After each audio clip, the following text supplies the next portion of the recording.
warahmatullahi wabarakatuh. Saya Minarti dari Fakultas Kesehatan Masyarakat Universitas Halu Oleo. Pada video ini saya akan membahas tentang analisa bakteri E. coli pada makanan siap saji dan makanan siap saji di kalangan masyarakat menjadikan makanan tersebut lebih dipilih karena dianggap lebih efisien. Namun, menurut Depkes RI 2004, makanan siap saji itu memiliki resiko kesehatan karena pengolahan makanan yang tidak higienis sehingga memungkinkan makanan tersebut terkontaminasi oleh bakteri berbahaya. Kontaminasi yang sering terjadi pada makanan adalah E. coli yang menyebabkan penyakit diare. Untuk itu, perlu dilakukan identifikasi bakteri E. coli pada makanan maupun minuman. Berikut adalah alat dan bahannya. Jadi ini adalah alat dan bahan yang digunakan untuk melakukan analisa bakteri E. coli yang terdapat dalam makanan. Langkah kerja dimulai dari pengambilan sampel dengan menggunakan plastik steril. Lalu, sampel makanan tadi ditimbang sebanyak 50 gram, kemudian dihancurkan bersama PBS sebanyak 450 ml dengan menggunakan blender hingga homogen. Untuk prosedur pemeriksaan pada sampel itu menggunakan uji MPN ke uji VPN. Sampel makanan yang telah dihomogenkan tadi kemudian dilakukan pengenceran dengan memasukkan sampel pada botol pertama sebanyak 10 ml. Pada botol pertama diambil 10 ml lalu memasukkannya pada botol kedua yang telah diberi larutan PBS sebanyak 450. Pada tes perkiraan menyiapkan 9 tabung untuk melakukan pengenceran bertingkat, di mana masing-masing tabung terisi 9 ml LTB lalu dimasukkan 1 ml sampel makanan yang telah dilarutkan dengan pelarut uji E. coli. Ditanam 1-3 OC biakan positif gas ke dalam tabung yang berisi 10 ml SCB yang di dalamnya terdapat tabung durham terbalik. Sampel diinkubasi selama 24-48 jam pada suhu 44 derajat Celcius.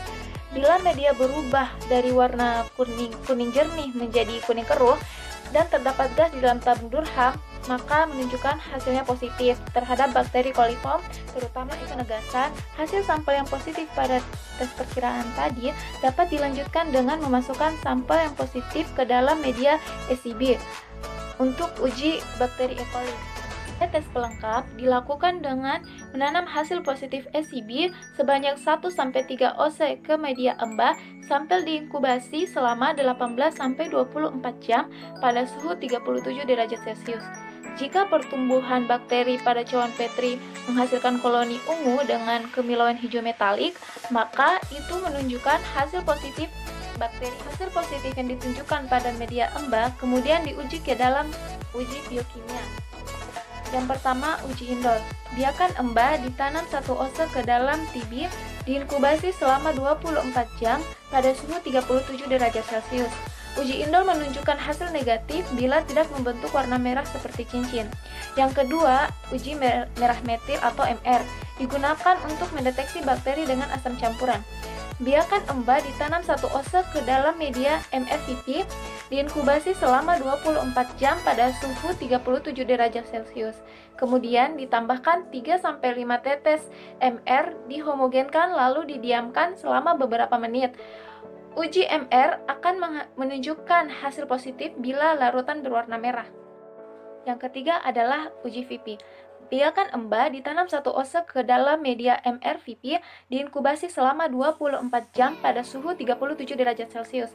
Setelah itu ditambahkan 0,6 ml larutan alpha-naphthol dan 0,2 ml larutan KOH 40%. Dihomogenkan lalu didiamkan selama beberapa menit. Uji VP akan menunjukkan hasil positif bila larutan menunjukkan warna merah. Yang keempat, uji sitrat. Biarkan embah ditanam 1 OC ke dalam simun sitrat, diinkubasi selama 24 jam pada suhu 37 derajat Celcius. Uji sitrat akan menunjukkan hasil positif bila tidak terjadi pertumbuhan dan tidak mengeluarkan warna yang keruh. Tadi beberapa cara yang dilakukan untuk mengidentifikasi makanan. Sebagai kesimpulan, hygiene dan sanitasi menjadi salah satu upaya kesehatan dengan cara memelihara dan melindungi kebersihan makanan sehingga mengurangi terjadinya kontaminasi pada makanan. sebab ada beberapa faktor yang menyebabkan makanan itu terkontaminasi bakteri E. coli. Di antaranya adalah perilaku penjamah yang tidak higienis, pencucian peralatan yang tidak bersih, kesehatan para pengolah dan penjamah makanan yang kurang sehat, serta penggunaan air pencuci yang mengandung koliform E. coli dan fecal coliform. Oke, sekian. Assalamualaikum warahmatullahi wabarakatuh. Terima kasih.